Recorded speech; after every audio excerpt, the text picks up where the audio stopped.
Welcome to the podcast. On this episode, I'm speaking to Johnny Horn. He's an archaeologist with a particular interest in beer brewing pre-industrialisation.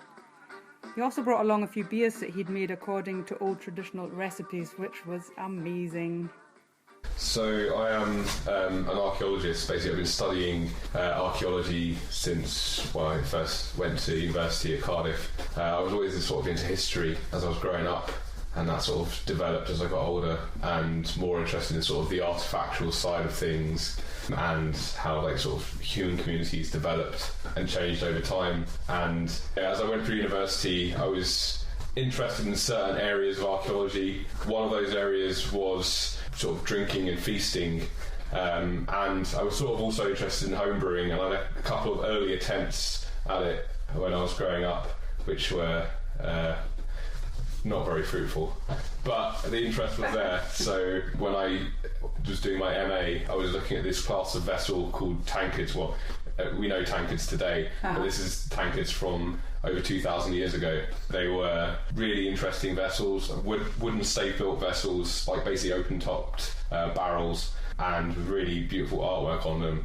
And they showed quite clearly that drinking and feasting was quite a huge element of life in that period, and quite a socially important thing that was going on at that time. And so I basically did a dissertation on that, and that turned into an article in the end. And through looking at that, these vessels, because there are certain elements about them, obviously they relate to drinking, and in the article I examined what were they drinking, and that's one of the things that I'm really interested in. What were people drinking in the past?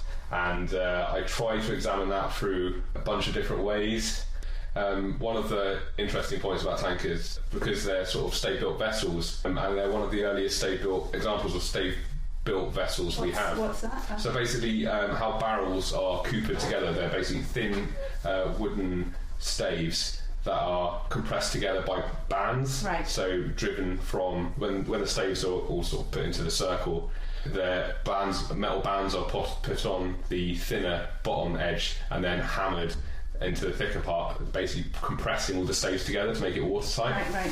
And obviously the modern example is the barrels we use to store whiskey. Having a vessel made of this material 2,000 years ago, well, one of the questions you ask is why were they building these out of wood? They could have used leather, they could have used ceramics. They chose to use wood and this type of construction as well. They could have cut a bowl effectively from a solid block of wood if they wanted to. For that, I sort of looked into it further and basically argued that they were probably referencing the type of vessels that beer or whatever they were drinking out of, or whatever they were drinking, was being stored in. And we can relate that to more modern practices where, up until the 19th century, you'd keep your beer in large wooden vessels. That was basically the most common way to store your beer. Just a tradition. Yeah, just a tradition. So, and it's obviously it's a tradition for a reason. It's very practical. Barrels, when they're empty, are very light, easy to move.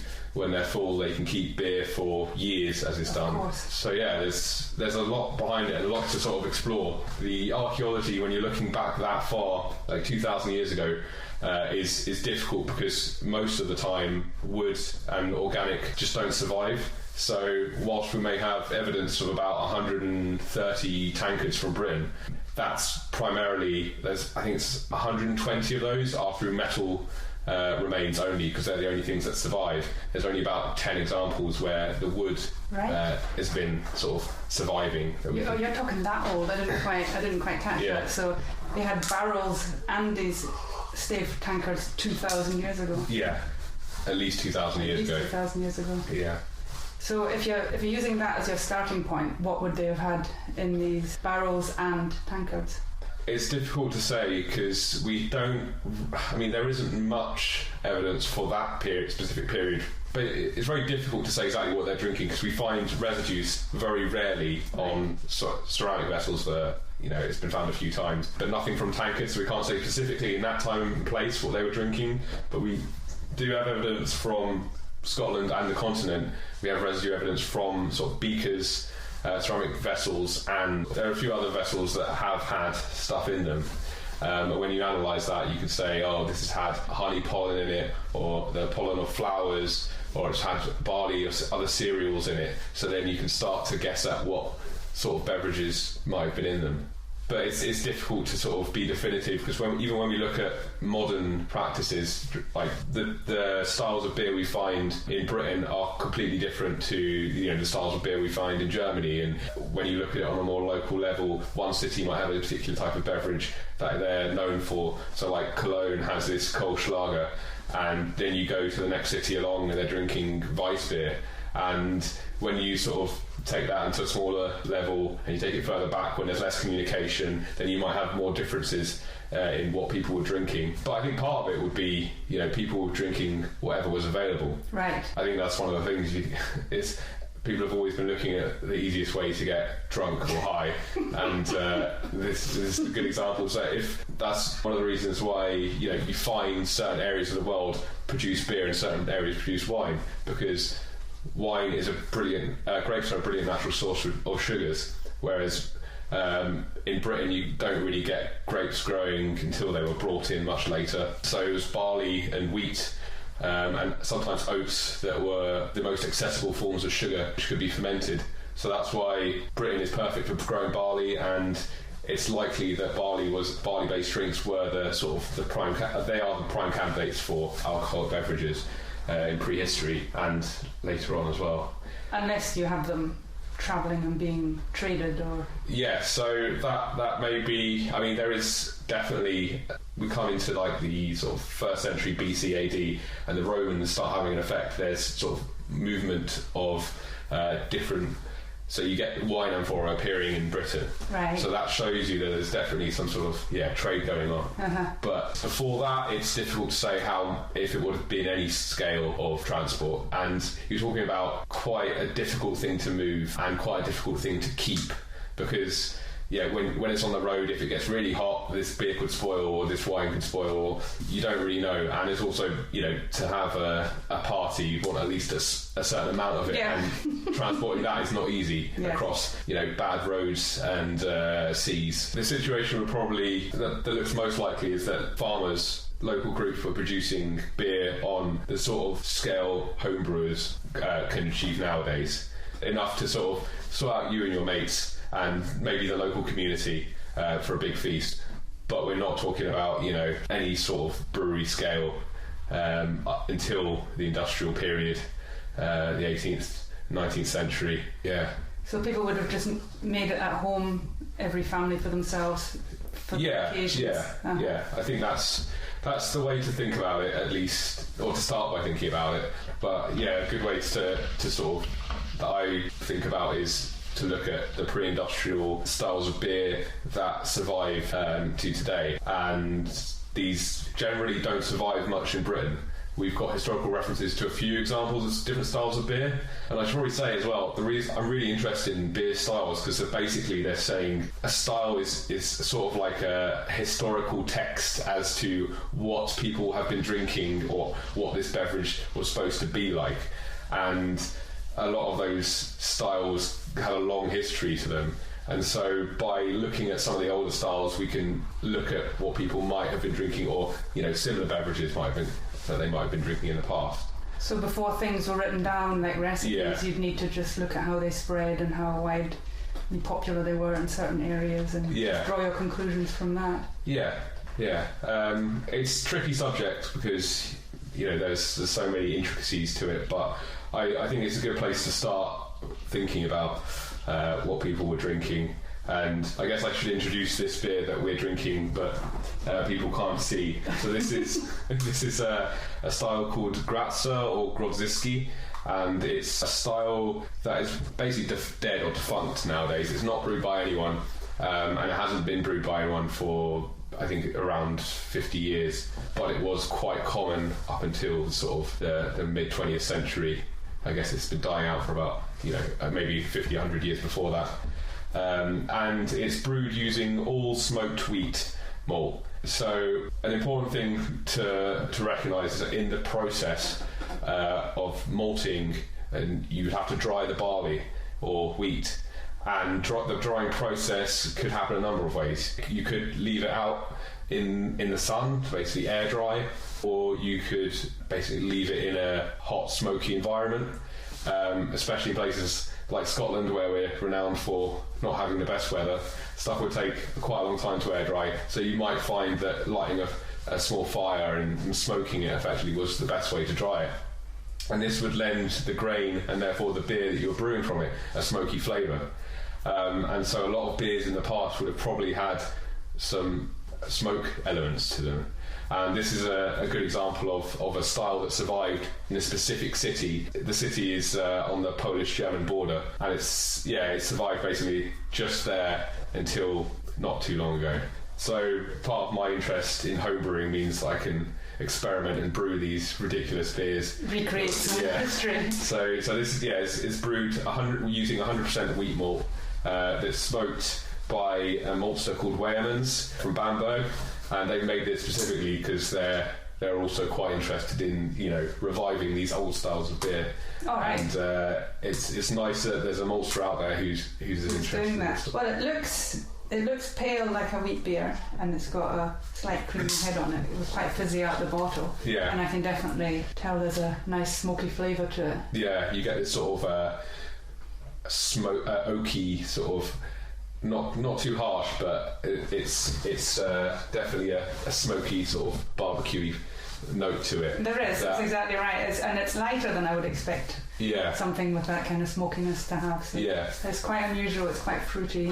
This was fermented using a single strain of Saccharomyces yeast, Kolsch yeast, effectively, because basically that's the one I thought might possibly be similar to the one they were using at the time. But it's also quite possible they were fermenting basically open, so there would be spontaneous fermentation, or that they were adding yeast and bacteria in a mixed fermentation. So basically, before Louis Pasteur and before they understood microbiology and could isolate single strains of yeast, they were probably adding, if they were adding any yeast at all, adding mixed yeast and bacteria to beers. So this is probably a good time for me to open another beer to explain what they were probably doing. I'll open, this is a homebrewed lambic. I'm going to open it with a sink just in case. Alright, let me get pushed here. Okay. So let's just talk about what this beer smells and tastes like, because it's quite a strange one. It's sour smelling. Cidery even. Yeah, I think cidery. A little bit lemony, citrusy. Yeah. It's also something that is hard to describe apart from if you drink lots of lambic, you know the word funk. Right. and it's sort of it smells a bit like a barnyard or like a farm. You get these sorts of aromas in. Yeah, definitely. And basically the flavours and aromas that we're talking about are produced by during the fermentation process by a variety of bacteria and yeast. And so the lambic is a style that's basically a very old style from Belgium, from a certain area of Belgium called the Pajottenland, and it's around Brussels area. They brew their beer of it's usually about 60% barley and 40% wheat, and when they've brewed, like finished boiling it, they send it up into a big open cooler called a coolship, and there they just leave it to sit overnight and open the rafters. And basically all kinds of sort of local bacteria and yeast float in and land on it and basically inoculate it, so that it ferments with this multitude of local sort of microbiology just going on. So it could be anything. I mean, I suppose they know what's prevalent at that time of the year, and they would make use of what was going around at certain times. But really, it's a gamble, isn't it? Yeah. It's one of those things that once they've done it enough, they have a certain process, and they don't brew during certain times of the year. So they won't brew in the heat of summer, because that's when some of the microbes are more prevalent that will produce flavours they really don't want. They don't want them. So that's one of the interesting things about brewing in the past, is that you'd have much more, you'd be much more restrained with the seasons. Firstly, you would have access to fresh barley only once or twice a year, and secondly, you couldn't brew necessarily in winter or in summer, because even with lagers, the fermentation needs to happen. It needs to be at least 10 to 12 degrees, and for normal Saccharomyces that needs to be sort of around 18 to 22. So you wouldn't be able to get these, you wouldn't be in the range of these temperatures at certain times of the year. So they would have to structure how they brewed around that. And in some cases also brew at a certain point of the year and store it so that it was ready to drink when they couldn't brew. So that can influence what sort of beverages they were brewing, and this is one that they were storing. And we've got recipes that were we've got, I think the oldest recipe is from the 1500s, but it's probably going back a lot further than that. And this is the sort of drink that the artist Bruegel depicts in his paintings of the peasant lifestyle in Belgium. And it's one of these things you just imagine. It was the drink, it was the only drink really that people would know. And this is really interesting because it's sort of a window into the world of drinking in the past. It's fascinating. So this is what they were drinking. How strong is it, do you think?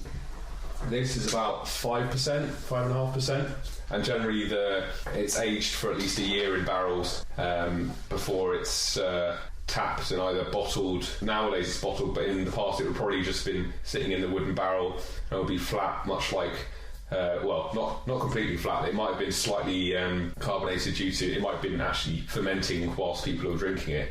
Or they might have added a little bit of sugar to it right at the end to give it some sort of a little bit of fizz from the active fermentation. To give it some life. Yeah.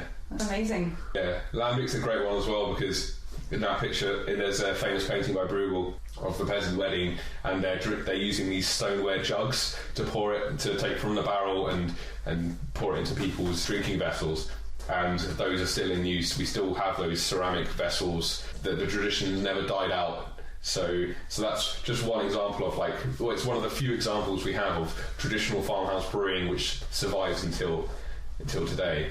And it's one of the most interesting styles of beer. And I think it was sort of during the industrial period when yeast was isolated from all the bacteria and other microbes, that beer got a lot more boring. I think that's maybe a bit of an over-exaggeration, but a lot of the weirder aspects of beer were sort of killed off, or pushed to one side. Now, when we have a sour beer, or at least it has been recently, when we have a sour beer, it's like, ooh, that's strange, that's weird. But sour beers were a lot more common in the past. Well, sour beer, that sounds like they would be more complicated to make nowadays when you have other options that are so much easier. But back in the day when technology came along to make things easier, I can see why they would jump on it. Yeah. If you can regulate what kind of bacteria come in, or what kind of yeast, then that would streamline your process. Yeah, definitely. I think it's with the advent of refrigeration as well that you could suddenly preserve your beers all year round quite easily,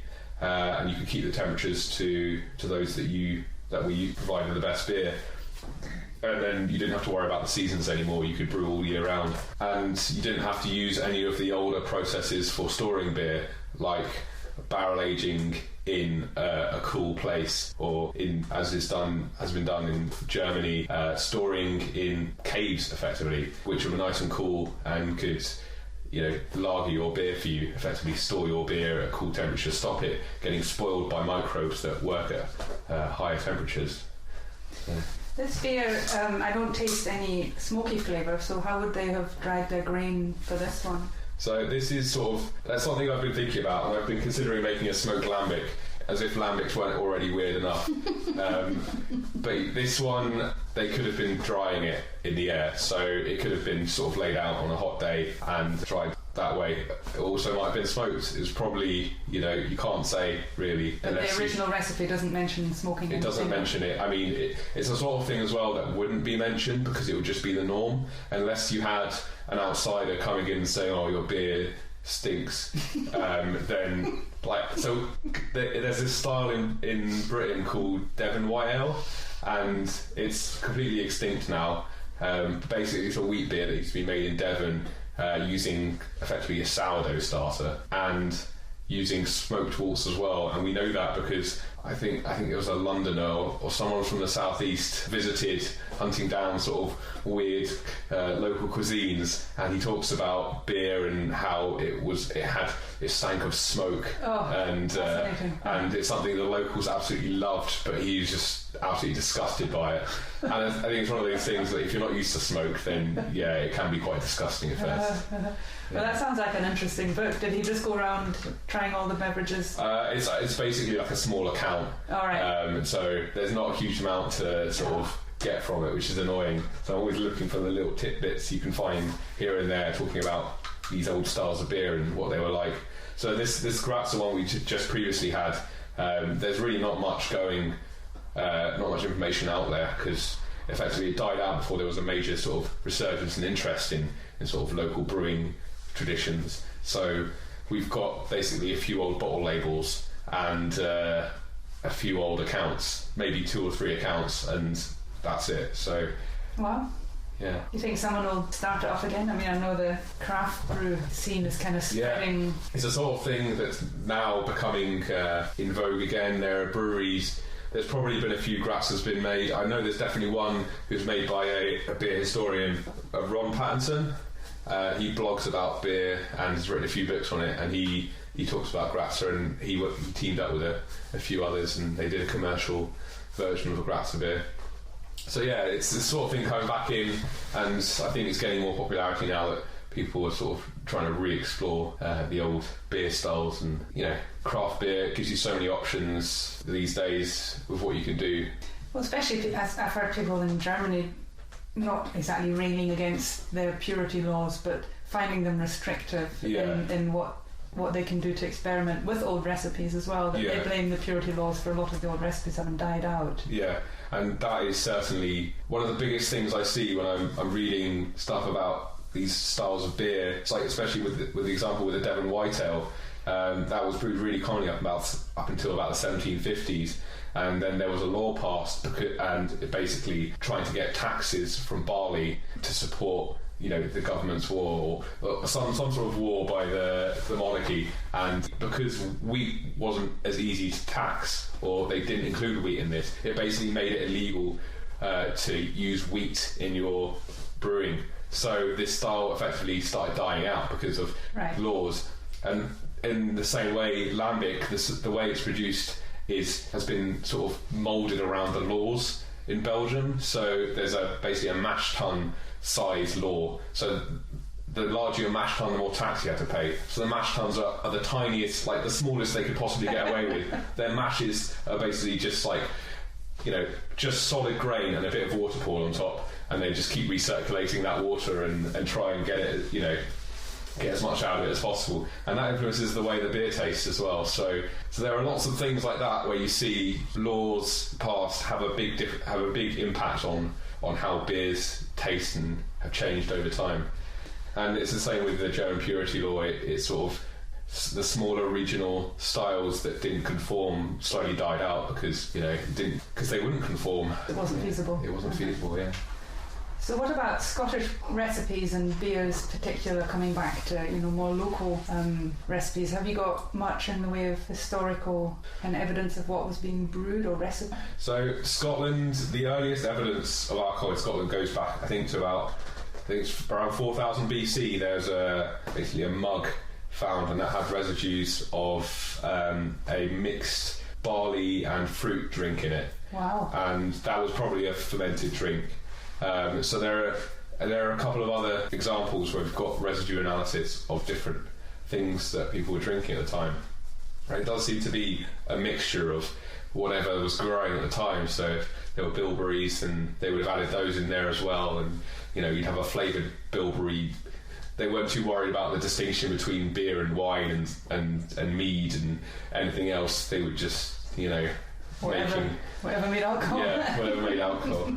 Yeah, so I mean, you would have had honey and berries, apples, and then later on a bit of grain. Yeah. Well, I think grain was probably the earliest. Right. And for the reason that once you understand the processing of grain, it's relatively cheap to produce when you compare it to something like honey, which is even nowadays quite expensive, but in the past it would have been, there's only a certain number of hives that can survive in a certain locality, and it's got to be the right environment as well, and harvesting the honey from hives is basically a nightmare until you've got beekeeping out, until beekeeping outfits were invented. So that would have probably been quite a difficult, and maybe from that aspect a more high status, or if we're not thinking about status, a more expensive beverage to produce. Sure. And there's an example, there's a cauldron found in Germany, in Hochdorf. There's this princely burial, and there's this cauldron that's basically full of partially fermented honey, and it's clear that like you have this massive copper cauldron, which was probably one of the most expensive vessels you could own at the time, full of the most expensive liquid that you could have at the time. And they did analysis of the pollen of the honey, and they found it comes from like 8 different regions of Germany. So it's like people really be coming together, and they'll either be importing it, or people will be gifting this honey as a gift exchange, or whatever to go into this. And it also shows you the sort of thing they'll be having at these. The sort of beverages they'll be drinking at these feasts, which we've got good evidence that they were probably having at the time, all throughout prehistory. They were setting him up for his afterlife then, weren't they? Yeah, they were. A really good one. When did it become from surmising and looking at vessels to actually having an ingredients list or a process? Well, I think it was around 1500 that we have the first recipe noted for lambic. You get some old recipes. This book, London and Country Brewer, that's from the 1700s, and that gives some recipes in not a huge amount of detail of the sort of beers that they were brewing at the time. It's not until the industrial period where you really get proper recipes written down, brew logs, effectively. But even then, sometimes those are quite difficult to read, and they would use certain ways to, like, shorthand ways to describe what they were doing, and part of that was probably to stop anyone who was reading it understand really what you were doing. Okay, so they were keeping them secret.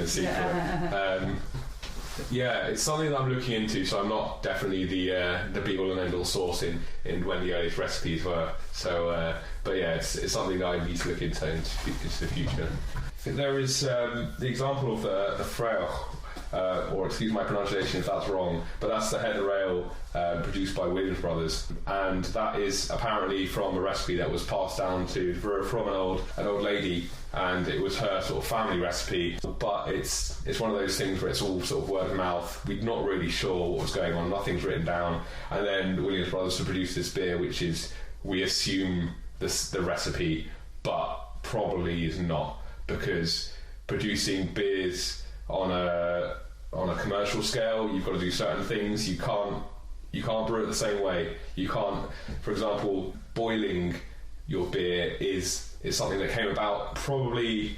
I mean, some beers might have always been boiled, but some might not have been. And boiling is really only necessary if you're using hops. So in these pre-hopped beverages, something like a heather ale, if it's not using any hops at all, there's no need to boil it, and it will taste completely different to the beers that we're drinking. There's no need to boil it? Yeah, so when you take it to the mash temperature, which is, if you're taking it up to about 70 degrees, that pasteurises it effectively. Not that they were considerably worried about what bacteria was in it, because they didn't have a clue about bacteria at that point. But they would have associated certain flavours with certain processes. But you'd need to reach that temperature to get the sugars out of the barley or malt. So that would have effectively killed off some of the really nasty bacteria, or most of the really nasty bacteria. And then after that, you could bring it back down to normal fermentation temperature, and you've got your beer ready in a week or two. And that's the sort of thing we see in one or two styles. So the Berliner Weisse, of obviously Berlin, one of the local regional styles, Germany, that was traditionally in some cases not boiled. So they would do the process that I was saying, just basically mashing, get the sugars out of there. That's effectively killed off most of the bad stuff that you don't want in there, and when it's back down to temperature, it ferments with a mixed culture of yeast and bacteria. And Berliner Weisse is a really interesting one, because it has a lactic acid fermentation prior to basically the Saccharomyces becoming dominant. So it turns sour really quickly. Within probably 24 to 48 hours, it drops from a pH of about 5.2 to about 3. Right. So, and having something acidic is a really good way to preserve it. So when you've got something like that, it's not going to go bad, or it can go bad, but you're limiting the ability of other microbes to get in there and produce horrible flavours or whatever else. Mm-hmm. Yeah. Well, Berliner Weisse has been popular, as far as I know, for a long time. It must be one of the few old and strange recipes that really is produced and popular on a commercial scale. Yeah, absolutely. It's one of the, it's in the sort of same band as like Lambic, and we could start talking about something like a British old ales, which are the sort of the best I could find British throwbacks to what beer used to be like and how it was stored. And I should probably open another beer so that you can see what I'm talking about. So this is a barrel-aged old ale, and the style of old ale is, the name old ale doesn't really, it's just a descriptor, but effectively what it's talking about is a strong brown ale with some roasted malts in there, and they would age this beer in barrels for any period of time, but basically it wasn't fresh when you would drink it. And the aging in barrels meant that it had access to the bacteria living in the walls of the barrel, and that would impart certain flavours over time. So eventually you'd have, if you had the beer fresh, then you'd probably be drinking something that tastes like a brown ale nowadays. But if you had it aged 6 months or a year, you'd be tasting something that's more vinous, more dry, so the body would have sort of thinned out a little bit, and it would have a bit more aged character to it, which is, I guess, hard to describe. So tasting this beer, yeah. So this is an example that myself and a bunch of other homebrewers, we all brewed batches and added them to this old wine barrel. The base beer was about 8 to 9%, and a bit of caramel and chocolate malts in there.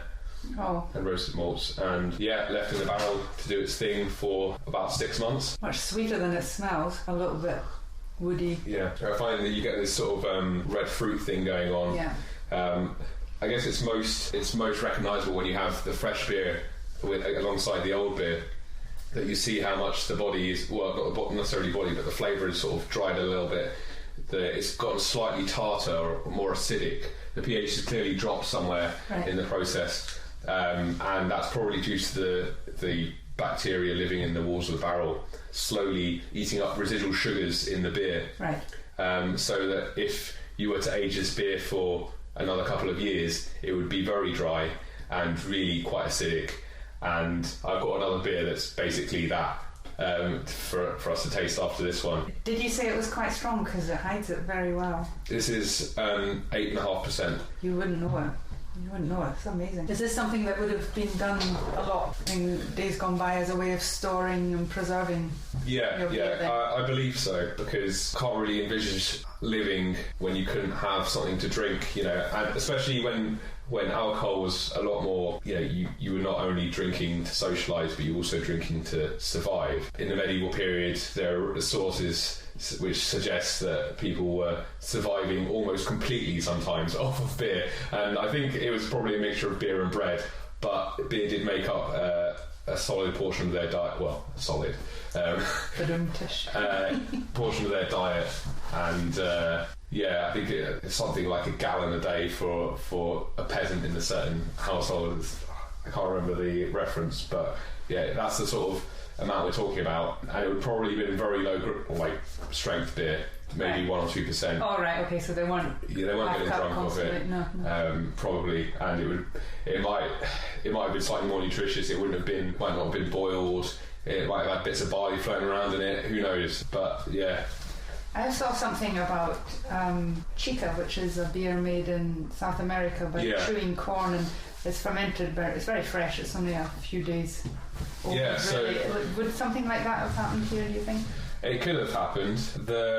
So with this chicha style beer, they basically, instead of mashing it, they chew it, and the enzymes in mouth converts the starches into sugars. So effectively you're doing the same process as mashing, but in your mouth. From that, they can produce this beer. It's ingenious. It's slightly revolting. Yeah.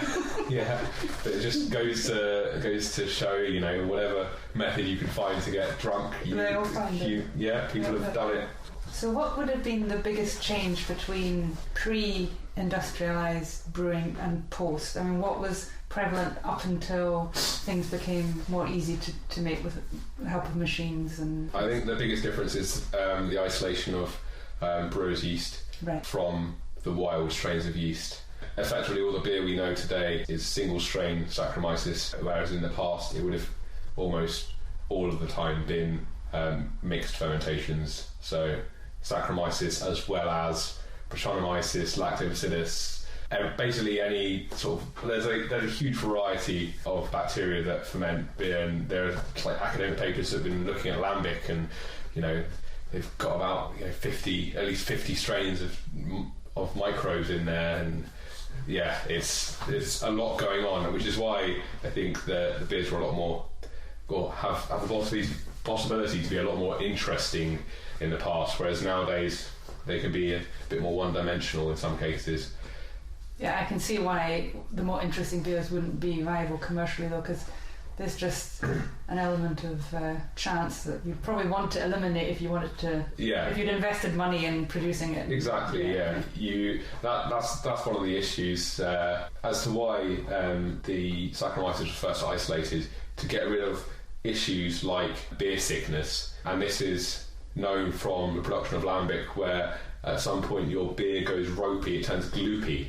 And this was like a major issue because although it's still drinkable, it's not harmful, it just looks horrible, and it's got this sort of more mouth-coating-y feel, and brewers really did not want it. So by isolating Saccharomyces, they could avoid any chance of that happening, and that's one of the things that they did. What about the preparation of the grain? So, for instance, having a large malting house that would, dry your grain for you. Yeah. Did that change a lot, and what influence did that have? I think if we look back far enough, or even we don't even have to look back far, because there's certain sort of farmhouse brewing traditions in Scandinavia and in sort of Baltic Europe that survive, and they talk about, for example, they would get their grain, their raw barley, and they would steep it. So the malting process, you need to wet your grain so the grain thinks it's in the ground, it's being rained on, and then it will start sprouting. So for that, they would basically have a sack with the grain and leave it in a stream for a few days, and then it would start sprouting. So then they would leave it on the floor of the barn or whatever surface they had, and where it would dry. And basically during that process the sprout, basically it sprouts, and you would turn it so you knock off the sprout and stop the malt clinging together. Then after that they would probably, it would still be slightly damp, so they would have to dry it over either in the sun or over a smoke fire or whatever, and after that it would pretty much be ready to brew with. I hope I've given you an example of how it's easy to do on a small scale. It's quite possible to do this without the huge industrial-sized malting houses that we have nowadays. Floor malting is the old method of doing things, and there are a few places that still do floor malting, but it's not as economical nowadays for producing the ridiculous quantities of barley that we do now for beer to continue it for a lot of. So how was it? How was the grain dried once the process was more industrialised? So basically, they had these. They're a little bit like ovens, but they're big steel tanks, and they would light a fire underneath it or heat it through another method, basically drying the grain slowly over time, which is interesting because it also meant that if they wanted to, they could heat the grain up a bit too hot and caramelise it. Right. Producing sort of things we just homebrewers know as caramel malts. They've got a bit of this sweetness because they've caramelised some of the sugars in there. And also it's the roasted malt, so if they heated it up to high enough temperatures, they could turn the grain black and then produce really dark beers. Now, before we had these industrial processes, it was still possible to get that sort of thing. You'd basically just intentionally burn some of your grain, or even the process might have produced a slightly darker base malt.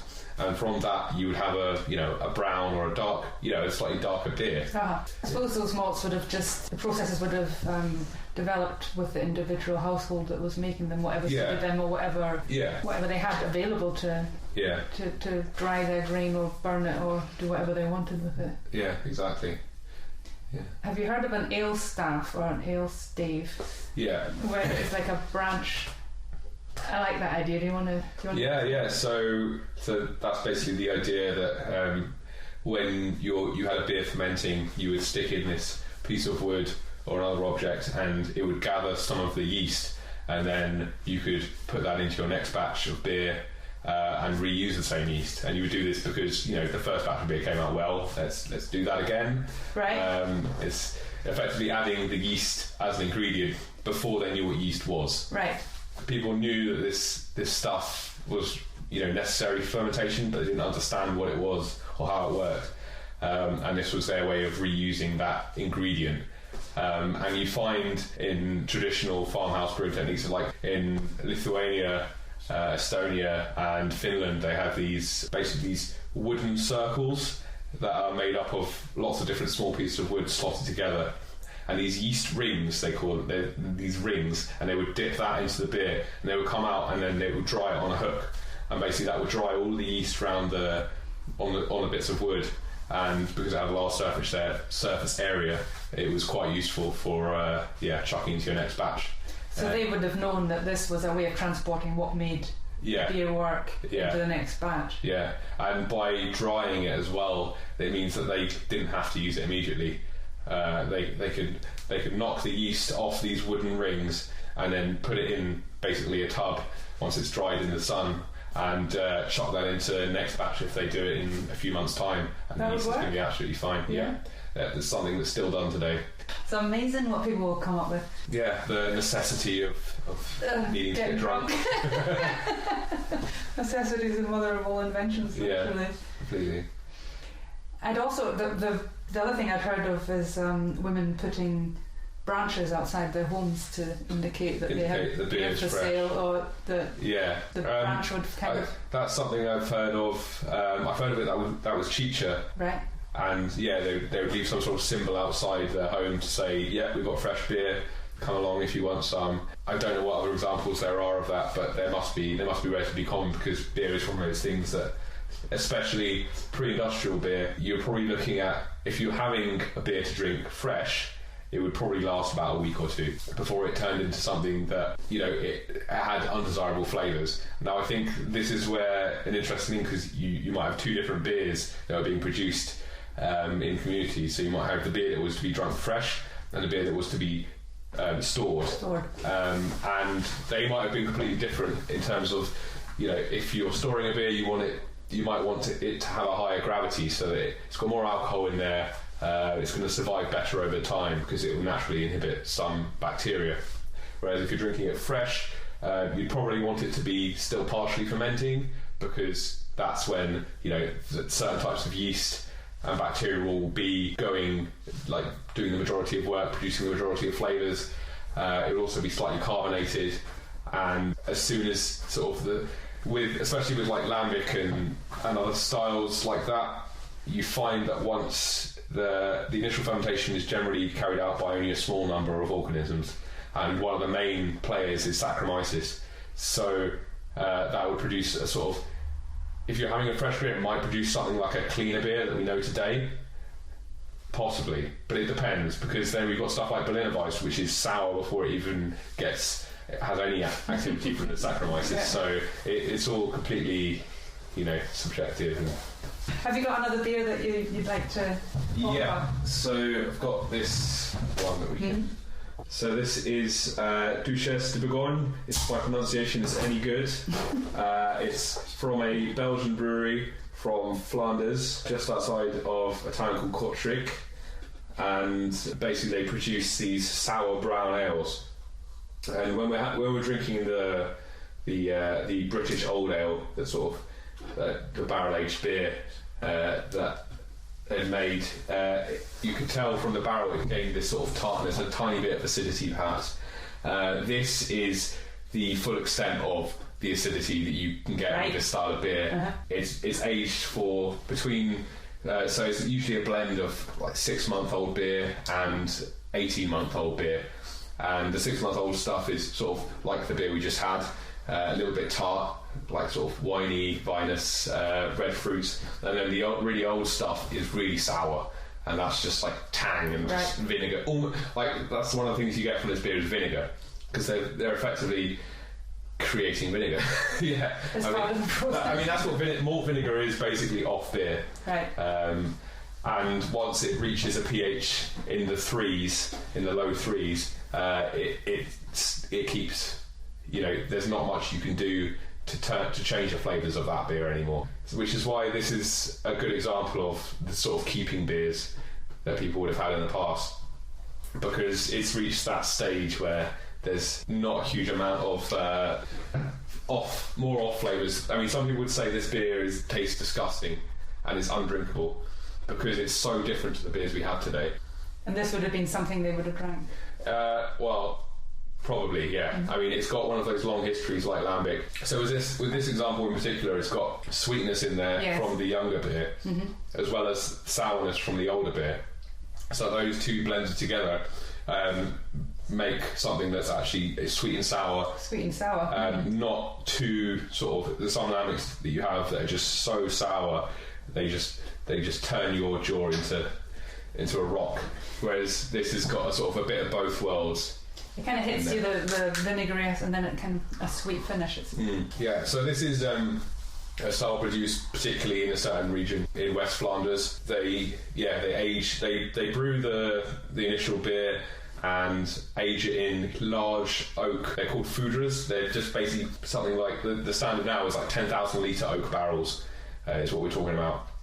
And in those, because the wood breathes, it lets in slow permeation of oxygen, which produces slightly acetic acid from some of the yeast and bacteria in there, as well as there's loads of yeast and bacteria living in the walls of the wooden vessel, so that will have an effect. They also pitch a mixed culture of bacteria and yeast, so instantly there's lots of microorganisms having a go at feasting on the sugars and producing awesome flavours for the most part. So if you left it much longer, would the residual sweetness from the newer beer be digested as well? It would, in most cases, but basically with the most producers of this style of beer nowadays, they filter and sometimes pasteurize the beer so that the sugars don't get eaten by leftover yeast and bacteria, because if it did, then it would explode.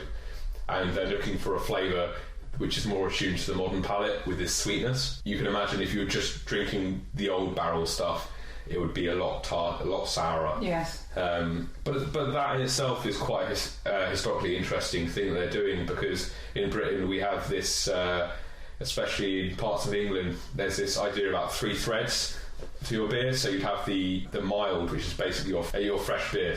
Ignore the common sort of associations of mild with like a low ABV brown ale. This is mild, just means fresh. Right. Fresh beer, and then you'd have another beer that was sort of aged for maybe 6 months, and another beer was aged for like maybe a few years. And you would have the choice at the bar. You would say, "Oh, I'll have a pint of mild, the fresh stuff," or you'd have a pint of the really old stuff. It would be more expensive though, obviously. Or you'd have a blend of the 3.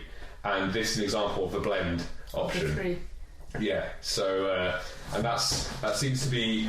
I mean, it's a good way of having some of the best flavours that you get with the older beers, the well-aged beers, as well as the freshness that you get from the younger beers. It's fascinating. I don't think I've ever had a beer like that. I really, really enjoy it. Yeah, it's one of my favourite styles of beer, but it's so another brewery who does this is Rodenbach, and there are only a couple of other breweries surviving that actually make this style of beer.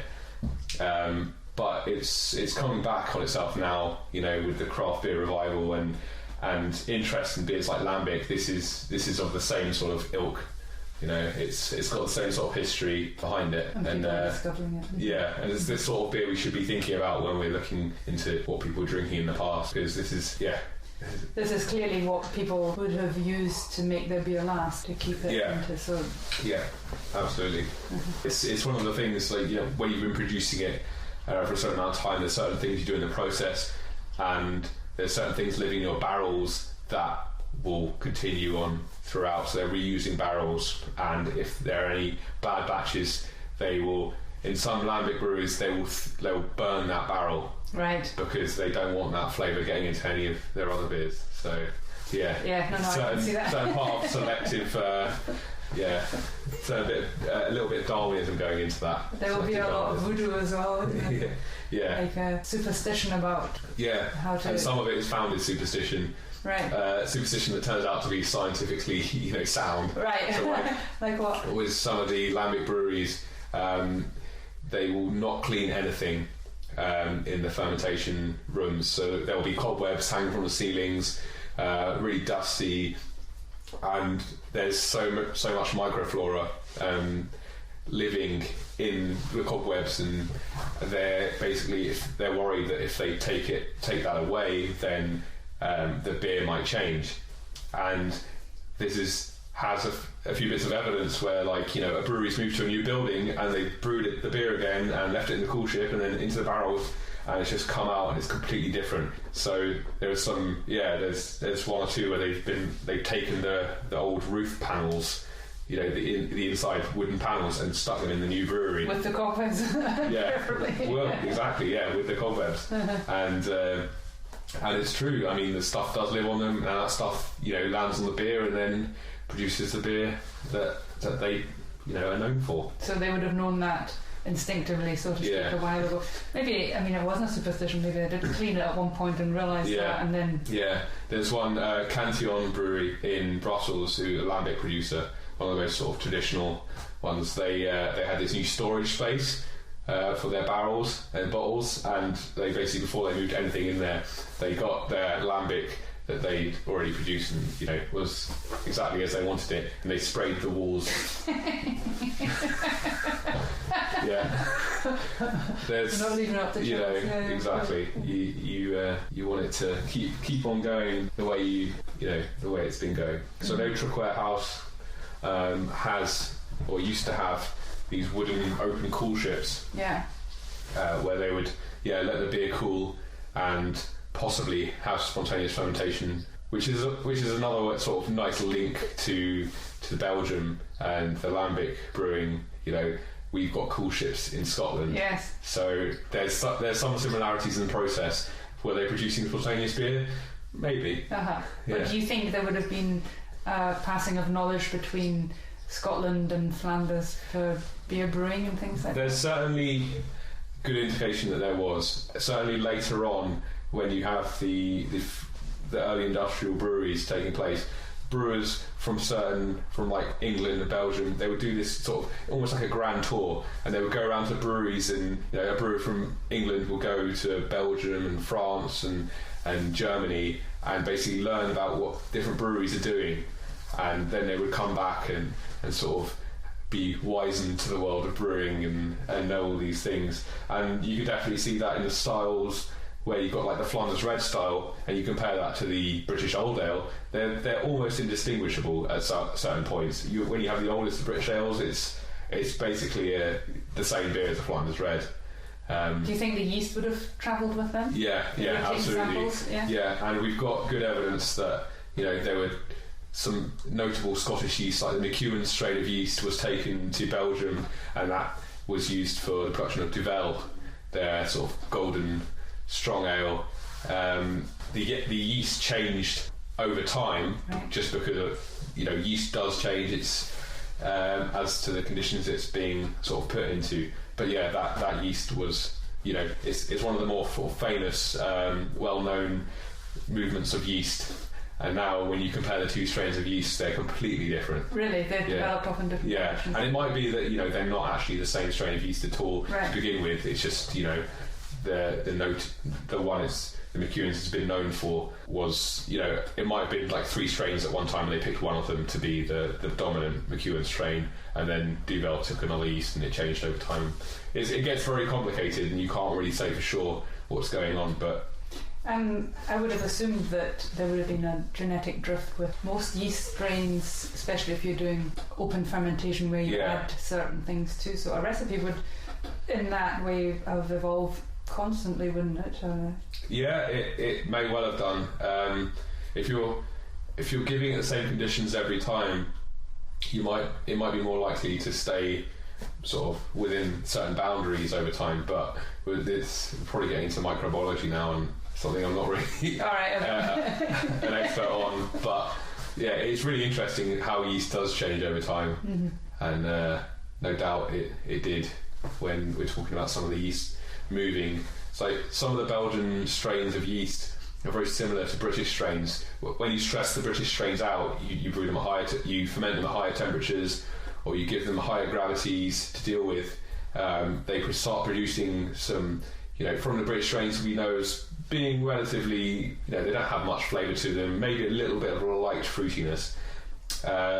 Then when you ferment them at high temperatures, they'll produce lots of fruit, and you get this, certain characteristics which you associate more with Belgian yeast. And that's really interesting, because it was when I mistakenly brewed a barley wine, and I didn't add nearly enough of the yeast I was using. It was British yeast, and it came out really fruity, and I was like, this is interesting, because it links, because it's so reminiscent of some of the Belgian esters that you get. So I think there's definitely a link there. Water. So water is different wherever you go. So, and I'm not sure water has evolved too much in terms of, water is still water. You'd have some areas of beer production where the water would have been very sort of clean, have little in the way of minerals in it, and some which would have loads of minerals in it. But that's not much has changed since then and today. You could talk perhaps that people, there's this whole point that people would brew because their water wasn't drinkable, or they didn't have access to drinkable water. Yes. And this is something that's more important in the medieval period, when you start getting larger conglomerations, people living together. But at the same time, I'm not 100% sure on it, because beer was always slightly more expensive than water. I mean, obviously, beer is always going to be more expensive than water, and people would have known where to get fresh water. I mean, it might have been you had to go up a hill to get the water, or you had to go to a certain place to get the water, but it's not until we get to the really